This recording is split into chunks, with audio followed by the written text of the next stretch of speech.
Hallelujah. Hallelujah. Itorero ry'Imana ni ambasade y'Imana. Hallelujah. Ni Imana yahaye ubutware bwayo. Ambasade y'igihugu mu kindi gihugu. Ako gace ambasade irimo kabarwa ko ari agace k'icyo gihugu. Itorero ry'Imana niyo ambasade y'ijuru muri isi. Na niyo mpamvu twe kumenya uko Imana ifata itorero. Ntabwo ari ishirahamwe. Itorero ni ambasade yo mu ijuru. Uko niko Bibiliya idefinisa itorero. Hallelujah. Hallelujah. Bibiliya ikatwita ambassadors. Turi ambasaderi bw'Ubwami bw'Imana. Niyo mpamvu iyo duhuye n'abantu turabaha visa yo kujya mu ijuru. Kuko turababwiriza Yesu, tukabatuza Yesu, hanyuma mu ijuru bakabwira ati nubwo yahamagaga none yajya mu ijuru.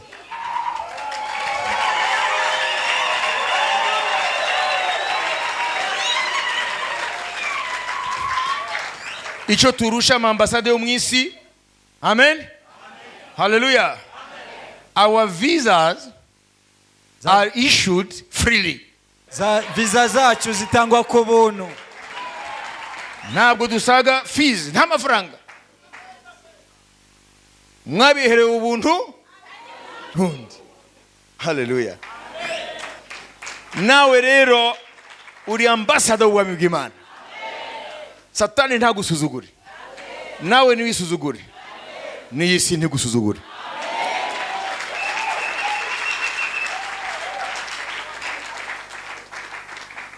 Sisi tunaitwa katika Kiswahili mabalozi na mawakili wa ufalme wa mbinguni. Twebwe twitwa abambasaderi. Les ambassadeurs et les représentants du royaume de Dieu. Abambasaderi n'abahagarariye ubwami bw'Imana. Hano muri isi. Kandi isi nidufate gutyo. Satani we ntago ninda kubimubutsa arabizi. Imana ishimwe. Amen. Pokea furaha ya Bwana. Amen.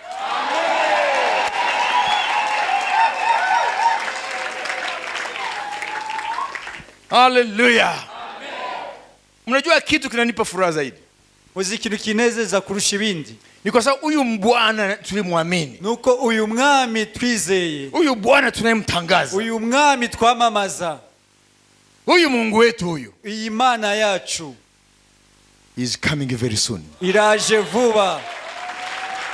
Bwana anakuja haraka. Umwami araje vuba. Il se pourrait que cette génération birashoboka ko rurungano verra le retour visible de Jésus. Uzabona kuza k'umwami ku mugaragaro. Tous les grands théologiens, les vrais théologiens sont unanimes à ce point-là. Abahanga ba théologie bose bahurije kuri icyo kintu. Cette génération ururungano pourrait être celle qui va voir le retour visible de Jésus. Bushobora kuba ari rwo ruzabona kuza ku mugaragaro k'umwami Yesu. Tous les vrais théologiens sont unanimes. Abahanga ba théologie bose barahuje. Toutes nationalités confondues. Bo mu mahanga yose. Que cette génération, yuko ururungano, elle est la seule qui a vu l'ensemble des signes prophétiques avant-coureurs de la venue de Jésus. Ikiwa tunaamini ya kwamba Yesu yuko mlangoni, niba twizera ko Yesu ari ku rugi, na ni kweli kandi niko kuri, lazima furaha yetu ijae. Umunezero wacu ukwiriye kuzura.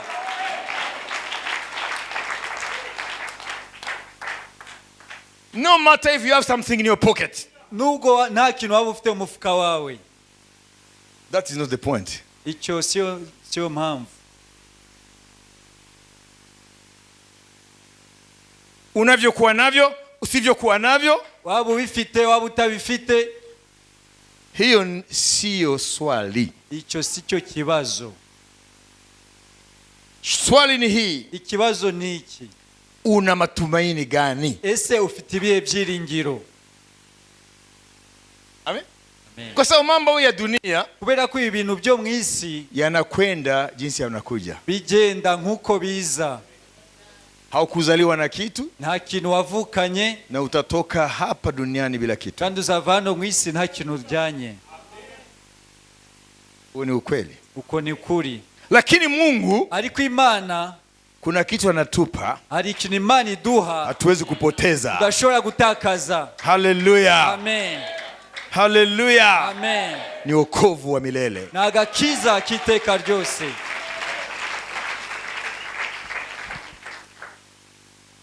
Kuna kitu Mungu anakupa hari icyo Imana iguha hata kaburi haiwezi kunyang'anya. n'imva idashobora kukwaka.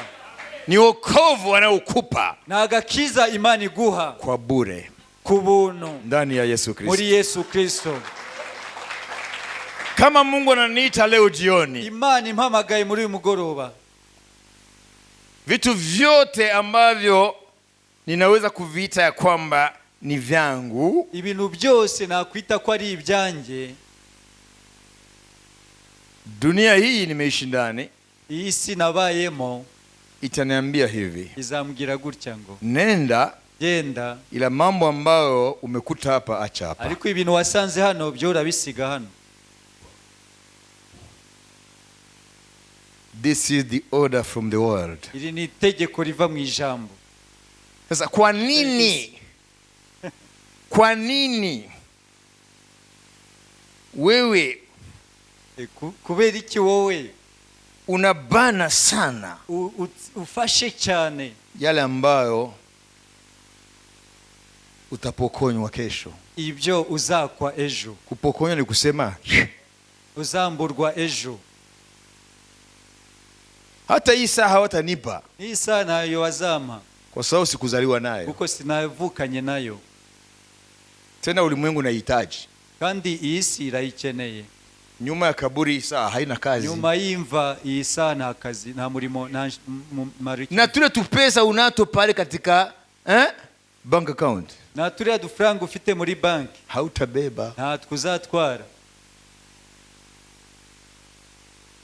Na zile suti 10, n'iriya myenda 10, suti 10,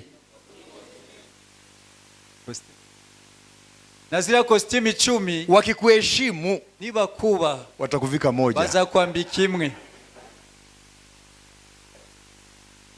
na zile shoes 20 unazo, na ziriya nkweto 20 ufite, wakikuheshimu niba kuba watakuvika moja, bazakwambika rumwe.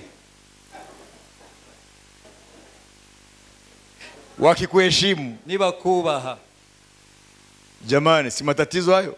si ikibazo. Na zile gari zako 3, na ziriya modoka zawe 3, hakuna hata moja utapeleka. nta nimwe uzatwara. Na kama unaangalia vibaya, kandi nureba nabi, yule adui yako yule uriya mwanzi wawe ataikamata, azahita ayifata. sasa utarudia umpiganishe. rero uzagaruka Hari umurwanya. abantu bari hano ngo ko numvise ko abazimu bagaruka, nzagaruka. Urumva rero uzawaye umuzimu, kandi umuzimu abategereje urubanza. Muri make turi 5 ubusa na kimwe dufite. Itungire Yesu wenyine.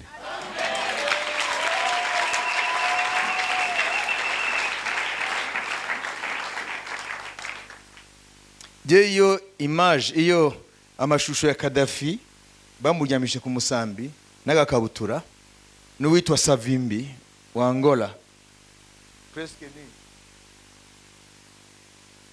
ni birambwira ibintu byinshi. Shetani anatudanganya. Satani aradushuka. Katika hii mambo ya dunia, muri ibi by'isi hakuna uhai. nta buzima, nta bugingo burimo. Yesu ndiye uhai wetu. Yesu niwe buzima.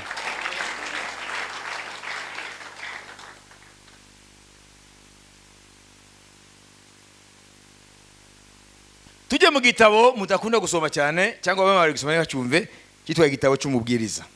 Tasoma tu mstari mmoja. turasoma gusa umurongo umwe. Ecclésiaste chapitre 8, umubwiriza igice cya 8,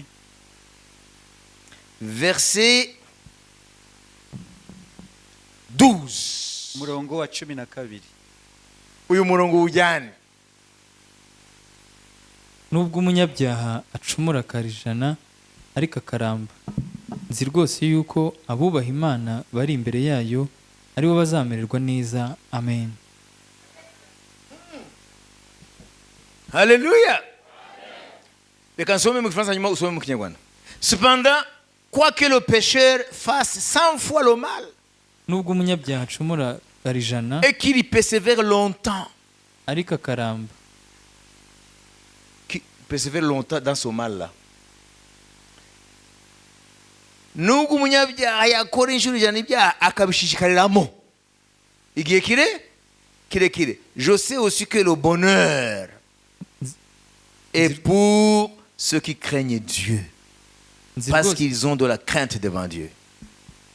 nzi rwose yuko abubaha Imana bari imbere yayo aribo bazamererwa neza. Amen. Est-ce que vous avez compris là? ese mwabyumvise? Hein? Suivez, viens Moussa. Suivez. mukurikire. Cependant, quoique le pécheur fasse 100 fois le mal.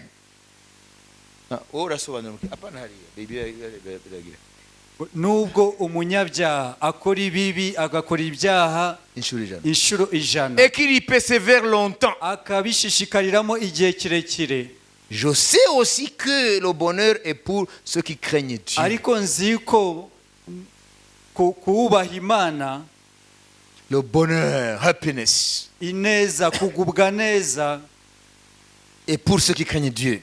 ni ibyabo bubaha Imana, Parce qu'ils ont de la crainte devant lui. kuko bafite igitinyiro gutinya Imana. Amen. Ese mwabyumvise? D'abord, permettez-moi d'introduire celui à qui nous devons cette sagesse. Mbere na mbere reka mbanze mbabwire uyu tuvana ubu bwenge. Il s'appelle Salomon, Yitwa Salomo, le grand roi qui a régné à Jérusalem, umwami ukomeye wimye i Yerusalemu, le fils de David. umuhungu wa Dawidi. Salomon. Salomo, Dieu lui a donné une grande sagesse, Imana yamuhaye ubwenge bwinshi, inégalée. ubwenge butagereranwa. Le peu de sentences qu'il nous a laissées, Ibikeya yatwandikiye, le peu de sentences. imanza yaciye nkeya Non. Sentence, ça veut yadusigiye dire des paroles de sagesse. n'amagambo Le y'ubwenge, peu de sentences qu'il nous a laissées amagambo makeya y'ubwenge yadusigiye dans le livre des Proverbes, mu gitabo cy'imigani. beaucoup lui appartiennent, n'est-ce pas? Imigani myinshi niye, Comme beaucoup de psaumes appartiennent à David. nkuko zaburi nyinshi zanditswe na Dawidi, Et le livre d'Ecclésiaste. n'igitabo cy'umubwiriza, Parce qu'il a écrit beaucoup. kuko yanditse byinshi. Mais le peu qui nous est resté, qui est écrit dans la Bible, Rero iby'ubwenge bikeya byanditswe muri Bibiliya ari byo dufite uyu munsi, nous avons le reflet de ce qu'était la gloire de cet homme, bihita bigwa ishusho y'icyubahiro cy'uwo à muntu travers la sagesse que Dieu lui a donnée. binyuze mu bwenge yadusigiye. Donc, en hébreu, le titre de ce livre, c'est Corrélate. Mu giheburayo izina igitabo Koreles. cyitwa Koreleti, Ça veut dire Biso- le prédicateur, bisobanuye umubwiriza. l'orateur.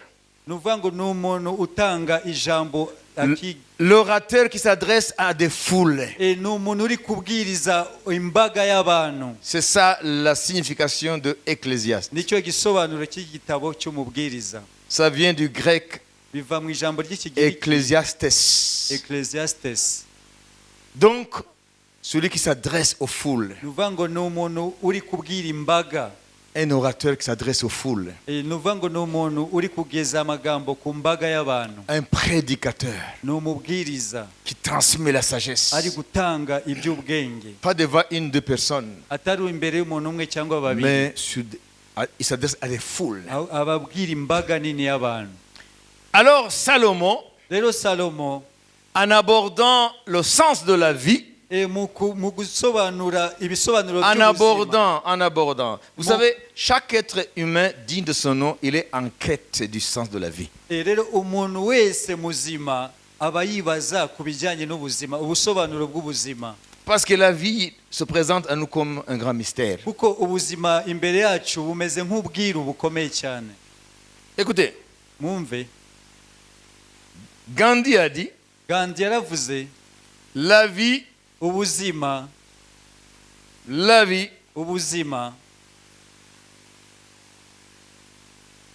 n'est pas un mystère à comprendre, ntabwo ari ubwiru bukeneye ko busobanukirwa mais à vivre. ahubwo ni ubwo kubamo. Ne cherche pas à comprendre le mystère de la vie, ntushake gusobanukirwa ubwiru bw'ubuzima parce qu'il y a beaucoup de mystères dans la vie kuko mu buzima harimo ubwiru bwinshi cyane auxquels les hommes n'ont pas de réponse. aho abantu byinshi batafitiye ibisubizo. Et Gandhi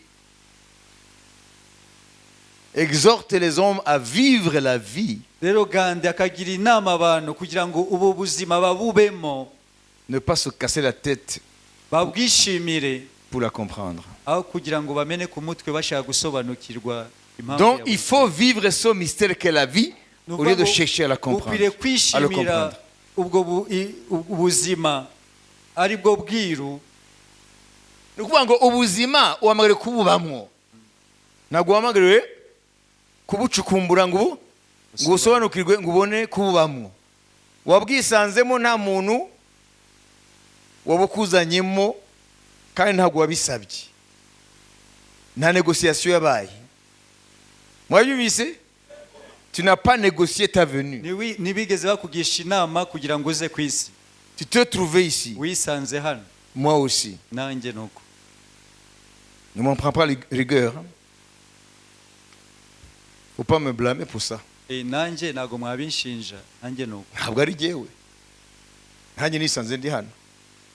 Ntibibaze ndetse. Toi t'es trouvé dans ce mystère que la vie. wowe wisanze muri ubwo bwiru bwitwa ubuzima. Faut blâmer tes parents. Ntabwo ukwiriye gushinja ababyeyi bawe Kuko nujya kubabwira ati kubera iki mwashatse ko mba muri ubuzima ngo abandi ndakubitika munsi y'izuba. Mama ndakwiti mwana wanjye nanjye si jyewe. Nanjye nisanze ndi hano. N'umusaza niko azakubwira. Nujya kubaza sogokuru yokuru bashoboye kuba bagihari ati natwe ntabwo ari twe. Natwe twisanze turi hano. Donc la vie, rero ubuzima nous sommes appelés à la vivre duhamagariye kubamo tukabwishimiramo, et non pas à chercher à percer le mystère. atari ugushakisha kwinjira muri ubwo bwiru ngo busobanukirwe. Mais une chose ariko ikintu kimwe t'est recommandé. nicyo utegetswe.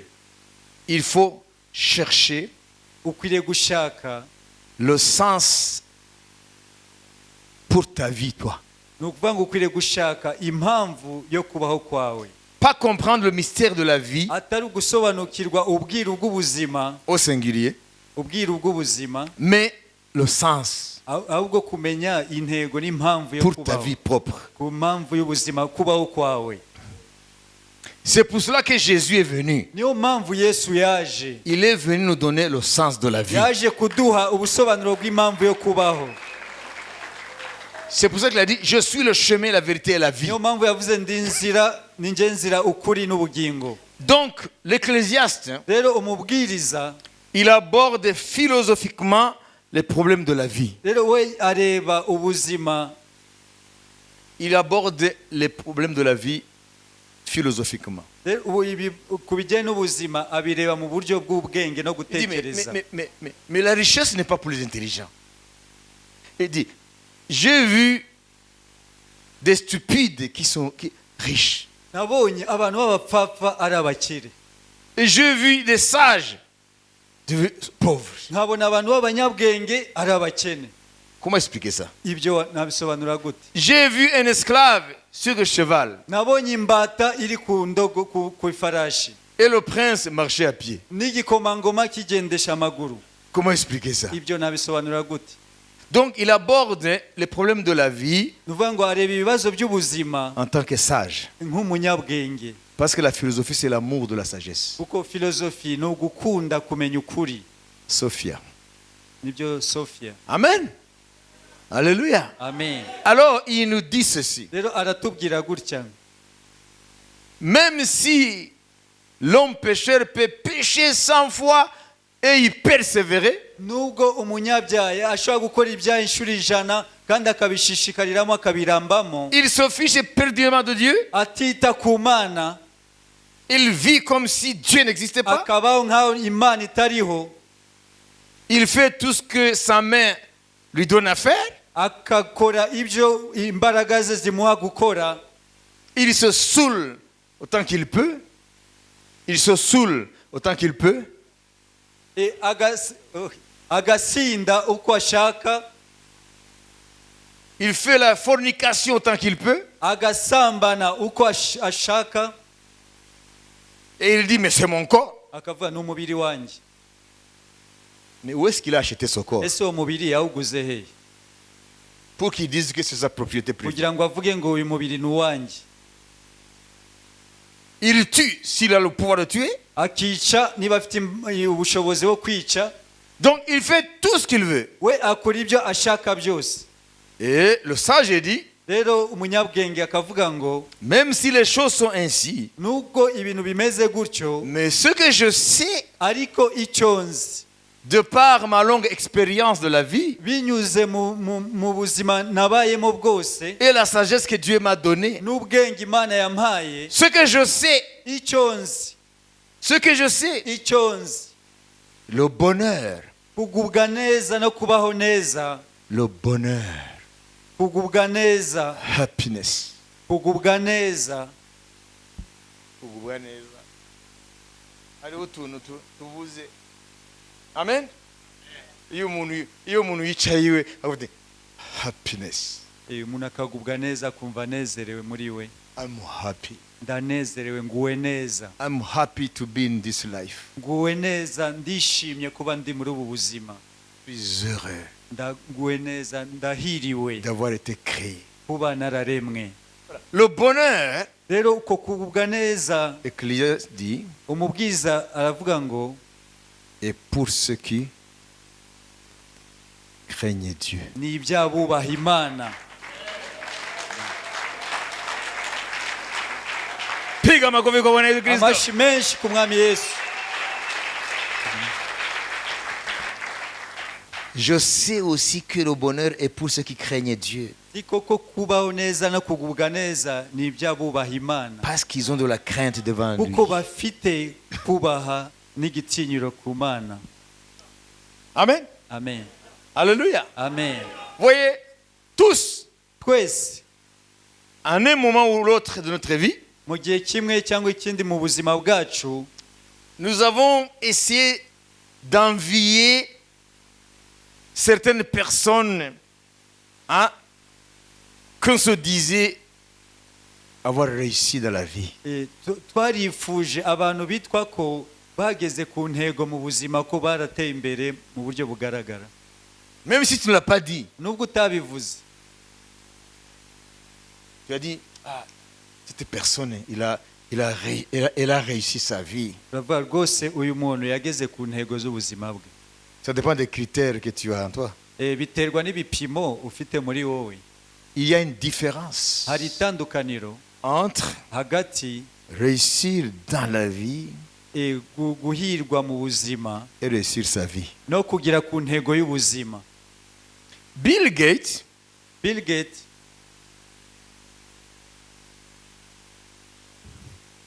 peut avoir réussi dans la vie. ashobora kuba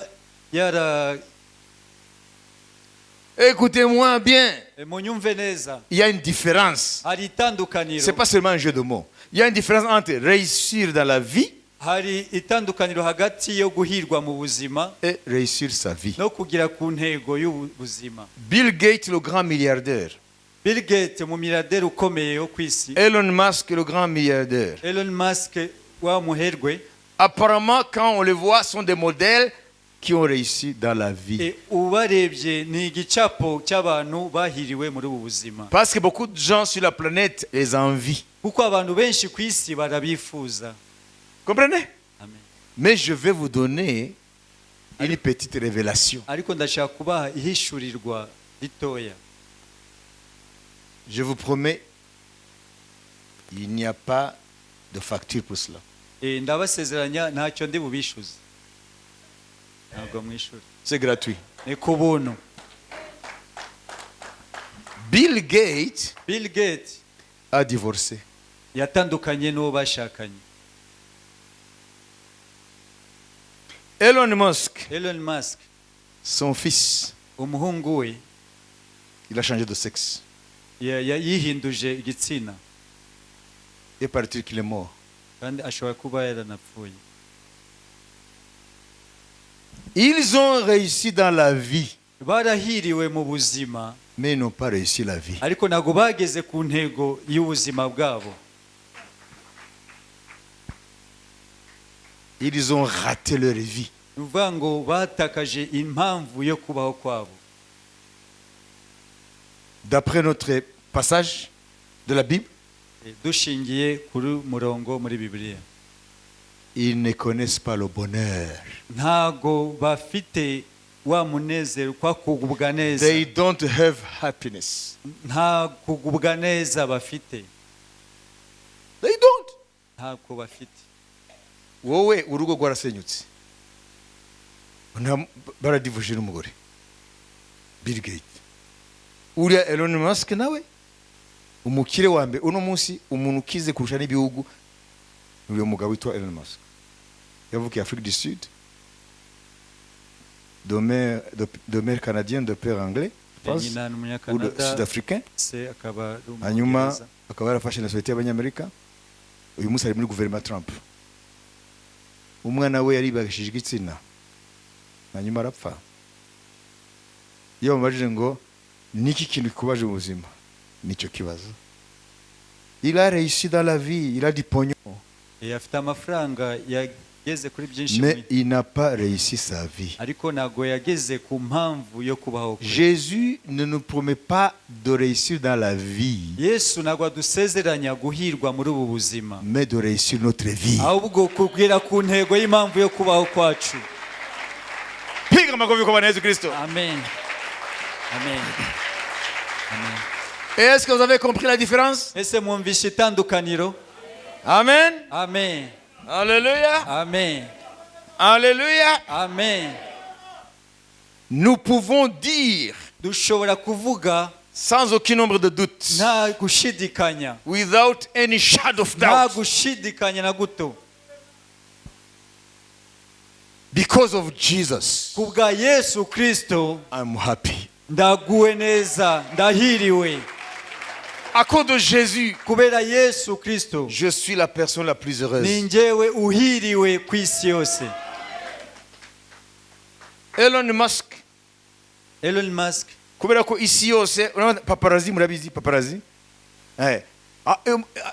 Bumvise aho yanyuze babafotora, bariza gufotora bose bariruka, sibyo? Kugira ngo rero nibamwirukeho ngo bamufotore, donc ari igihe yabwiye, wenda si rimwe, abwira abamurinda ngo bihindurire kugira ngo abantu ntibamenye ko ari we, kuko hari ahantu ashaka kujya ntashaka ko babimenye.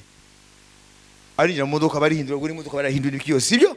Bya bintu bituma abantu bamenya ko ari we, bayivanaho, baragenda. Hari ku cyumweru mu gitondo, abwira umushoferi ngo genda, amuhagarika imbere y'itorero. Aravuga ngo aha niho nshaka. Arinjira, yicara hariya, abantu ntibanabimenye. Aravuga ngo ndiho ndashaka icyaruhura umutima wanjye. Kandi uwo niwe twifuza amafaranga ye. Bwira ati uriya agukoze mu ntoki, sibyo? Mumvye ari byo? Amen. Haleluya. Haleluya. Haleluya. Nagukora mu ntoki. Amen. Ibintu byose wifuza kiretse mu ijuru, kuko mu ijuru ntabwo yaguha ibyahariye. Ibindi byose wahita uhagurutsa imishinga, wahita ugarutsa ibiki, sibyo? Ahantu hose wahagera noneho akagukura ingofero, agukoze mu ntoki.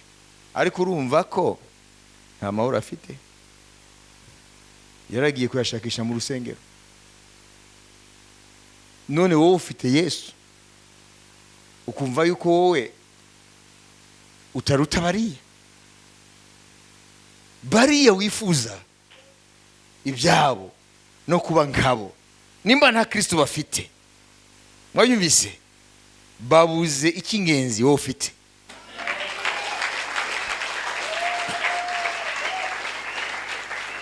One, cyambere tu dors uraryama sans t'inquiéter nta guhagarika umutima que tu vas mourir en plein sommeil. ko ushobora kuryama ugapfira mu bitotsi. Parce que Jésus a résolu le problème de la mort pour toi. Kuko Yesu yakemuye ikibazo cy'urupfu kuri wowe.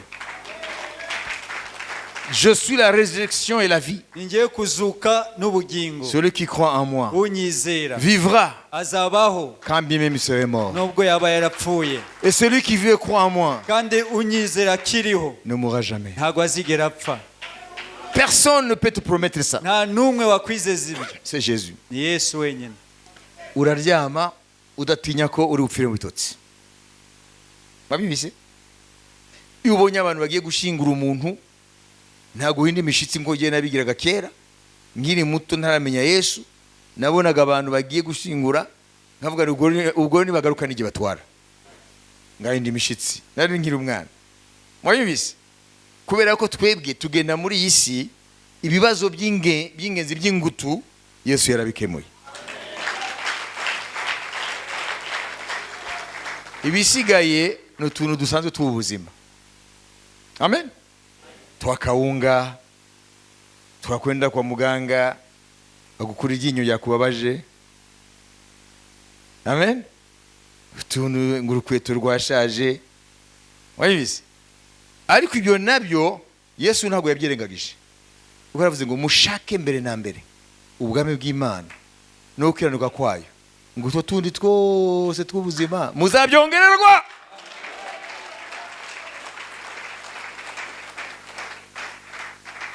Iyo ukeneye kurya arabizi, umwami warabizi. Nimba nta gasitoke kari mu rugo arabizi. None bazaga yuko nago yarazi ko amufakazi akabunga kawunga kasigaye gake nabyo yabimenye se, kuko isi yamutumiye umuhanuzi, nuko yarabizi. Natwa tuvuta yarazi ko twasigaye ari duke. Amen. Tigenda hariya no muri kofi yawe irimo na kintu kirimo arabizi, ntabwo ndakubimubwira. Amen. Igitangaje arazi nejo ikizajyamo.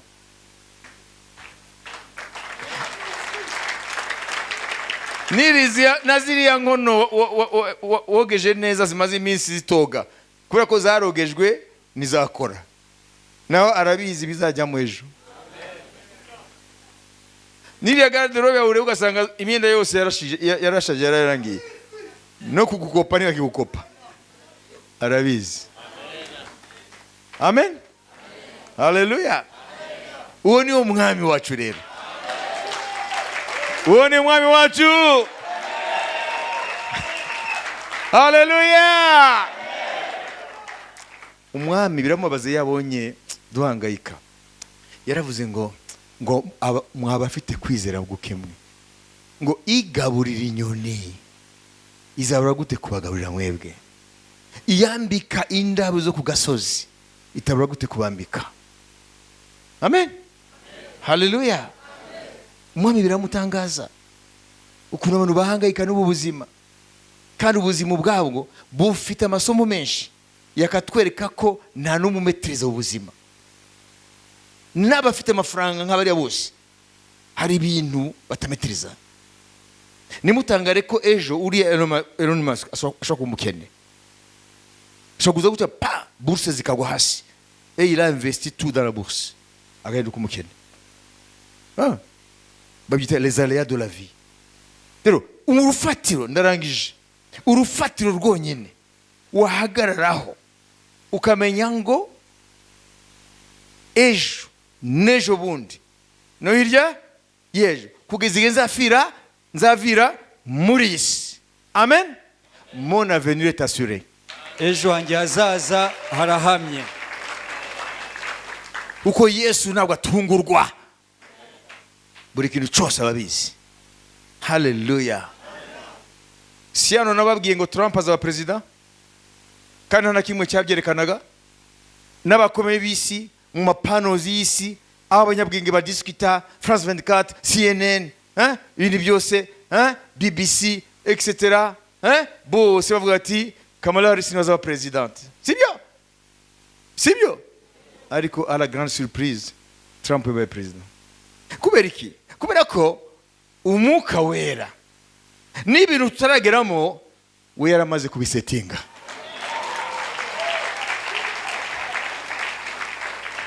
Arazi n'ukuntu uzava muri isi. Amen. Arazi Monsieur X, nanze kuvuga izina kugira ngo ntuhamuke. Arazi Monsieur X n'abazaterura isanduka ye, amaze kubamenya. Mwabyise n'abaza gukura muri morgue, we Monsieur X ni Monsieur X avuga. Byose umwuka arabizi. Nose yamenya n'umunsi wo gupfa kwawe n'ukuntu bizagenda, n'abaza gushira muri morgue, n'abaza gukuramo, n'abaza koza, n'abaza kwambika, sibyo?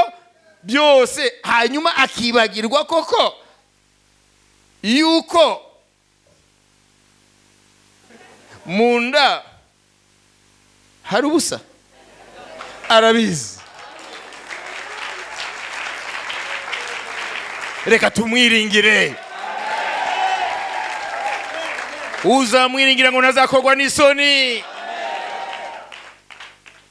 Vuga uti wowe Satani, mubuza koza isoni ejo, ibagirwa izina ryanjye.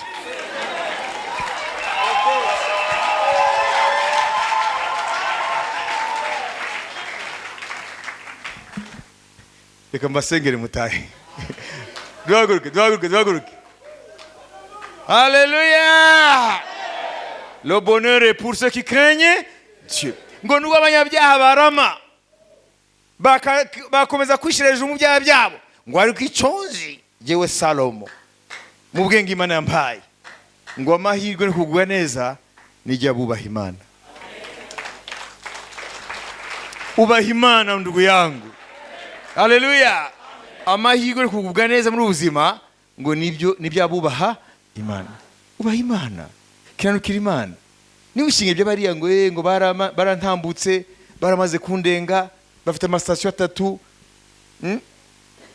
hanyuma ibiki kandi nibiki ngo jewe rwose ukandi uriya twariganye, kandi mu ishuri je yari umuswa, ariko dore noneho ibiki ngo afite ibyo bintu bireke. La fortune se fait des ailes. Tunzi bugira amababa. Iyi inyoni ukomye iraguruka. Ubutunzi bw'isi bufite amababa. Hari ikintu gikoma ejo ukagenda. Wowe chagira Yesu gusa. Kiranukira umwami, kunda umwami, ubaha umwami. Ibindi byose uzaje ukora ibyo ushoboye. Ibyo udashoboye byihorere, si ibyawe nibye.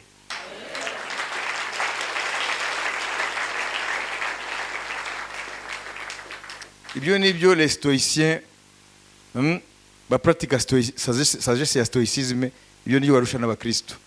Parce que abantu pratique sagesse ya stoïcisme niko bigisha bati il y a des choses qui dépendent de nous et ceux qui ne dépendent pas de nous. Hari ibintu bituruka kuri twe, hari n'ibitashingira kuri. Alors ne vous tracassez pas pour des choses qui ne dépendent pas de vous. Nuze tumutwe ku kintu utafite ububasha. Occupe-toi des choses qui dépendent de toi. Wowe wite ku byo ushoboye bituruka kuri wowe, pour préserver la paix de l'âme, kugira ngo urinde amahoro yo mu mutima, qu'ils appellent ataraxie. niyo bita ataraxie. Iyo niyo philosophie stoïque. Amen.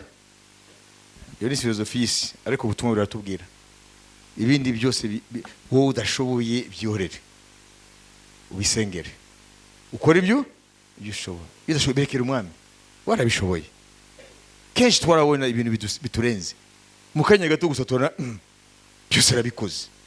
Amen. Ibidafite igaruriro biragaruwe. Ibi twasezeye ngo ntabwo bizashoboka, birashobotse. Erega c'est le Dieu de l'impossible. ni Imana y'ibidashoboka. Nous sommes des créatures du possible. Twebwe turi ibiremwa by'ibishoboka. Lui, il est le Dieu de l'impossible. We ni Imana y'ibidashoboka. Nashaka nguhe umunota umwe umubwire rwose uti uhereye none nshaka kubaho. Amen. Nubaha Imana,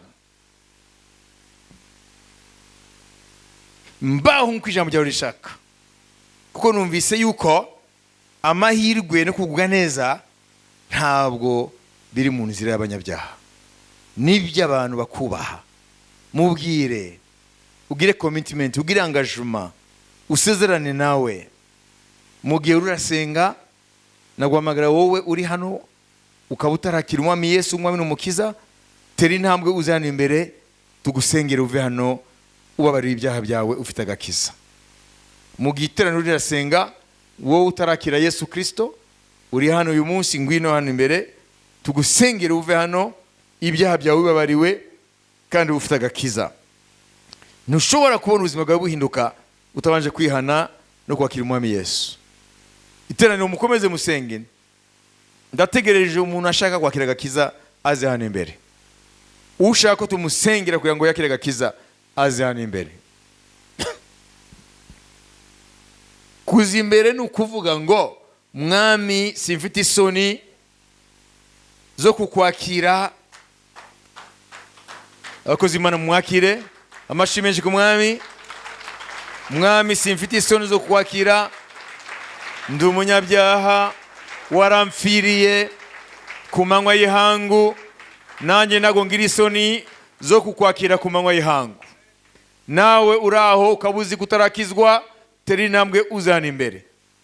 Ushobora kuba useka ariko urupfu nirugutwara wowe ntabwo uzaseka, uzaba winjiye mu kaga k'ibihe bidashira. Gupfa udafite Yesu nibyo byago, kuko abapfuye badafite Yesu bavuma n'umunsi wa anniversaire yabo.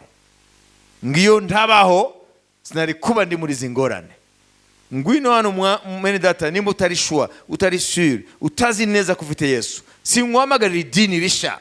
Ngwino wakire Yesu Kristo, ayinjire muri wowe, ahindure ubuzima bwawe, akubabarire ibyaha, akogesha amaraso ye, ahe ubuzima bwawe ikindi cyerekezo. Nawe mu gihe kiri imbere uzireba ubwawe wiyoberwe, kuko araza guhindura byose hanyuma abihindure kuba bishya. Haleluya. Bakozi Imana mumfashe mwene data muri za ntambwe zose. Abandi rero mumaze gusenga, sibyo? Warangije gusenga zamura amaboko ye. Warangije kwisengera zamura amaboko ye. Dieu veut une église forte, Imana irashaka itorero rifite imbaraga, pleine de conviction. ryuzuye ubushizi bw'amanga. Nous avons compris que le bonheur est pour ceux qui aiment Dieu. Twasobanukiwe ko amahirwe no kugubwa neza ari iby'abubaha Imana. Quel que soit ce que les pécheurs montrent, Icyo umunyabyaha yerekana mu buzima bwe, quel que soit ce que un pécheur affiche, icyo umunyabyaha yaba agaragaraho mu buzima bwe, montrant qu'il a tout ce dont la vie, tout ce dont il avait besoin de sa vie. bigaragara ko ibyo akeneye byose mu buzima bifite. Mais la Bible dit, Ariko Bibiliya avuga ngo une chose est sûre, ikintu kimwe nzi neza, le vrai bonheur, ukugwa neza n'amahirwe nyayo, true happiness, amahirwe no kugubwa neza nyabyo belongs to those who fear God. ni ibyabo bubaha Imana. Alors maintenant, au nom de Jésus, Rero nonaha mu izina rya Yesu, que le Saint-Esprit de Dieu umwuka wera w'Imana amène dans ton esprit azane mu mwuka wawe la crainte de l'Éternel. kubaha Uwiteka. Que l'esprit de crainte de Dieu Umwuka wo kubaha Imana vienne en toi maintenant. uze muri wowe nonaha. Que tu respires la crainte de Dieu uhumeke gutinya no kubaha Imana dans toutes tes actions, mu byo ukora byose, dans toutes tes pensées, mu bitekerezo byawe, dans toutes tes décisions. mu byemezo ufata. Que l'esprit de crainte de Dieu descende en toi maintenant. Umwuka wo kubaha Imana kumanukire nonaha. Jésus respirait la crainte de Dieu. Yesu yahumekaga kubaha Imana. Parmi d'autres attributs, Mu bindi bitandukanye byamurangaga. Ésaïe 11 nous dit que Jésus respirait la crainte de l'Éternel. Yesaya 11 Yesaya aravuga ngo Yesu yahumekaga kubaha Imana. Voilà pourquoi il n'a pas hésité d'aller jusqu'à la croix. Niyo mpamvu yakomeje kugera ku musaraba. Il n'a pas hésité d'aller jusqu'à la croix. Ntago yanze kujya no ku musaraba. Il n'a pas résisté. Ntago yanze kujya ku musaraba. Il est allé jusqu'au sacrifice suprême. Yaragiye agera ku gitambo cya nyuma. Si telle était la volonté de Dieu. Niba koko ari ubushake bw'Imana. Jésus n'a rechigné devant aucun sacrifice. Yesu nta kintu na Il a persévéré yarashishikaye arakomeza dans la crainte de Dieu, mu kubaha Imana malgré l'opposition. hamwe n'ibyo yahanganye nabyo. Nous sommes appelés à suivre ses traces. Natwe duhamagarira gutera ikirenge mu cye. Nous devons aussi Natwe vivre dans la crainte de Dieu, dukwiriye kubaho mu kubaha Imana quels que soient les obstacles, hamwe n'ibyo duhura nabyo imbere, quel que soit le prix à payer. hamwe n'icyo bidusaba cyose gutanga Au nom nk'ikiguzi. de Jésus, Izina rya Yesu reçois l'esprit de crainte de Dieu. akira umwuka wo kubaha no gutinya Imana. Il est différent de l'esprit religieux. Bitandukanye n'umwuka w'idini. L'esprit de crainte de Dieu, Umwuka wo kubaha Imana au lieu de nous rendre esclaves, aho kutugira imbata, nous libère de ahubwo l'esclavage. uduha umudendezo. Celui qui craint Dieu, Utinya Imana il est libre par rapport à Satan, par rapport au péché. aba afite umudendezo kuri Satani n'icyaha. Au nom de Mu Jésus, izina rya Yesu, partout où tu es, aho uri hose reçois la crainte de Dieu. akira gutinya Imana. Dis avec ta voix, uvuti mwami Yesu ume umwuka wo kubaha Imana mu buzima bwanjye.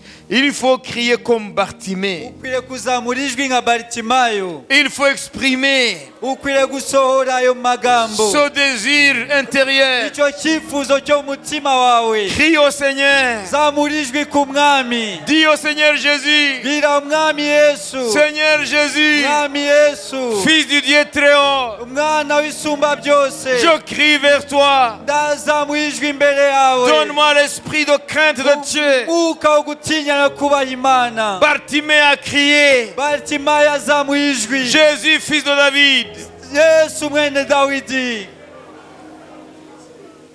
guéris-moi. Nkiza. Je veux voir.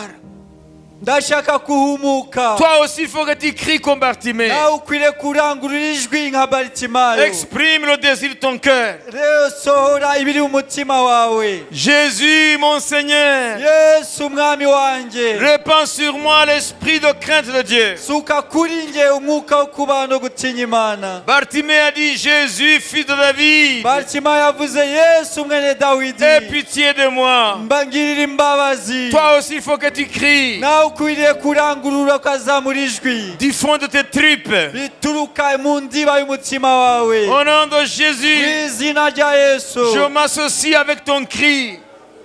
Je m'associe à ton cri. Nanjye mfatanije n'ijwi rirangurura ryawe. Je m'associe au désir de ton cœur. Mfatanije n'ikifuzo cy'umutima wawe. Je m'associe avec cette voix qui sort de tes tripes. Mfatanije n'iryo jwi riva mu ndiba y'umutima wawe. Et je dis au nom de Jésus, Ndavuga ngo mu izina rya Yesu. toi qui as crié à Jésus, Wowe wazamuye warangurura ijwi imbere ya Yesu. qui répand de l'esprit de crainte de Dieu, Usuke umwuka wo kubaha no gutinya Imana. reçois l'esprit de crainte de Dieu maintenant. Akira umwuka wo gutinya Imana nonaha. Reçois l'esprit de crainte de Dieu maintenant. Akira umwuka wo kubaha no gutinya Imana. Que Jésus assouvisse ta faim, Yesu ta soif. ahaze inyota n'inzara yawe. Commence à le remercier maintenant. Tangira umushime nonaha. Merci Seigneur Jésus. Urakoze mwami Yesu. Tu m'as exaucé. Urakoze ko wumvishe gusenga kwanjye. Tu viens de m'exaucer. Umaze kunyumva uransubiza. waransubije Tu as entendu mon cri. wumvishe ijwi ryo gutaka kwanjye Je te remercie. ndagushimiye Tu me donnes l'esprit de crainte de Dieu. umpaye umwuka wo kuba no gutinya À imana partir de maintenant, uhereye nonaha je vais marcher sur la voie du bonheur. ndashaka kugendera mu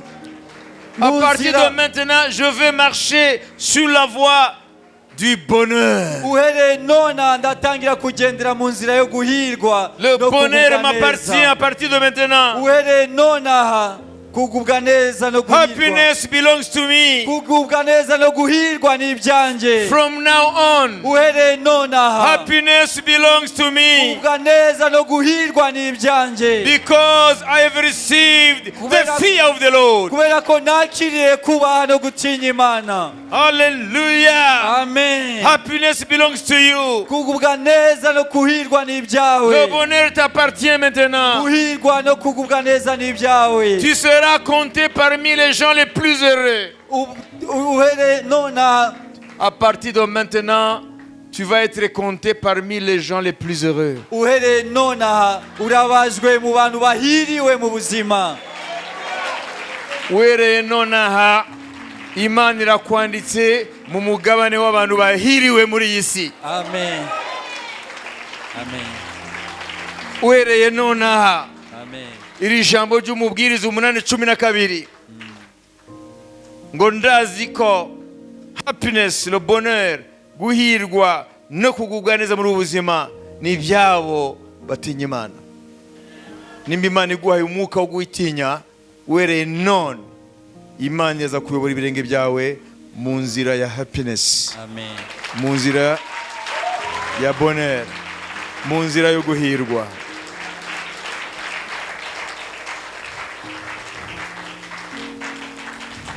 Lorsque nous prions comme ceci, on termine. Lorsque nous prions comme ceci, iyo dusenze muri ubu buryo le ciel est en accord avec nous. ijuru riba rihamanya natwe À partir de maintenant, uhereye nona ne vous occupez pas de ce qui se passe dans le monde. nimwite kuri ibi biri kuba mu isi Jésus n'est pas affecté par les conjonctures de ce monde. yesu ntabwo agendera kuri ibi ngibi uko ibintu bihagaze ku isi Qu'il y ait une conjoncture économique difficile, habe ibihe bikomeye mu bijyanye n'ubukungu ça n'affecte pas Jésus. ntacyo bimuhinduraho Jésus il est en dehors de toute crise. yesu ari hanze y'ibi bihe abantu barimo Il est en dehors de ça. ari hanze yabyo Il les transcende. arabirenze C'est pas qu'il les ignore. si uko atabyitaho Il chemine avec les siens, agendana nabe mais il n'est pas affecté par les crises. ariko we ntacyo bimuhinduraho Alors il te dit, rero à arakubwira partir de maintenant, uhereye nona je te dirige ndakuyobora sur, ku dans les sentiers du bonheur. mu nzira yo guhirwa no kugubwa neza Tu vas te réjouir uraza kunezerwa chaque jour buri munsi de voir l'œuvre de Dieu dans ta vie. kubona imirimo y'imana mu buzima bwawe Faut pas entendre les choses là. ntiwongere kumva ibindi Amen. Alléluia. amen Iby'isi ivuga byihorere. Umva icyo Imana ivuga. Irazi ibiri hejuru. Irazi ibiriho, irazi izaba hejuru. Yakubwiye ngo nubwo abanyabyaha bakwigamba ibimeze gute, ngo ariko icunzi jyewe Salomo guhirwa no kubuganiza muri ubuzima ni ibyabo bubaha Imana, batinya Imana. Parce que votre vie est garantie. kuko ubuzima bwanyu imana irabahamirije Amen. amen Alors nashaka ngo tumukurire ubwatsi tumushimira. amen amen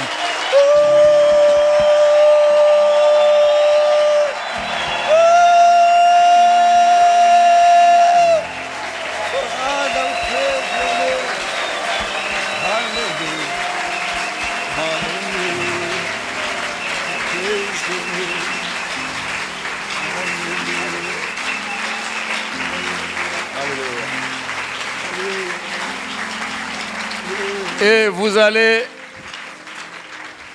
nonahangira mbaho umugisha murawufite rya ariko niko ijambo ry'Imana rimbwira sibyo ntabwo tuvana gutya nk'abavuye muri gare, mais vous allez faire un acte prophétique en arrivant chez vous. muraza gukora igikorwa cy'ubuhanuzi nimugera mu rugo Regardez-moi tous. mundebe mwese Nimushaka nimwicare ko turarangije. Regardez-moi. mundebe. ndavuye hano ku rusengero none kwinjira iwanjye, okay? Hano ni iwanjye mu rugo aho turi bujye. Wowe nugera sur le seuil de ta maison là avant d'entrer, Ujye mu marembo y'inzu yawe, tu vas dire ceci: uraza kuvuga aya magambo: in the name of Jesus, mu izina rya Yesu, I welcome ndahaye ikaze, happiness amahirwe no kugubwa neza in my house. mu rugo rwanjye. Amen. Amen, amen. Amen. Nubwo uri busohoke hano umuntu akaguhamagara kuri telefone utaragera iwawe ngo ngwino Nyabugogo ngo rya deni nashagira ndi kwishure, ntibagirwe nugera mu rugo gukora ibi bintu. Parce que cet acte prophétique Kubera ko icyo gikorwa cy'ubuhanuzi ikurengeye cyane nibyo byose bakwishura, kuko ce bonheur ayo mahirwe no kugubwa neza qui vient dans ta maison bije mu rugo rwawe englobe tout. harimo byose. S'il y avait le cycle de maladie, Niba hari indwara zakomezaga kukwizingiraho, à partir de maintenant, uhereye nona quand tu vas prononcer ça, nuwatura ayo magambo fini terminé. biraba birangiye. Ce cycle va être brisé. Urwo rukurikirane rurahita ruhagarara. Gusuza umutima ku mpamvu utandukanye birahagarara. Amen. Parce que c'est Dieu qui a dit. Ko ni Imana yabivuze. Vous promettez de le faire? Muremeye ko muri bubikore? Amen. Amen. Reka tubahe umugisha rero. Ubuntu bw'Umwami wacu Yesu Kristo n'urukundo rw'Imana no gusabana n'Umwuka Wera biyanze twese. Amen. Amashyi menshi ku Mwami Yesu. Mwana umugisha mu izina rya Yesu Kristo. Nk'abana b'Imana mwana umugisha mu izina rya Yesu Kristo.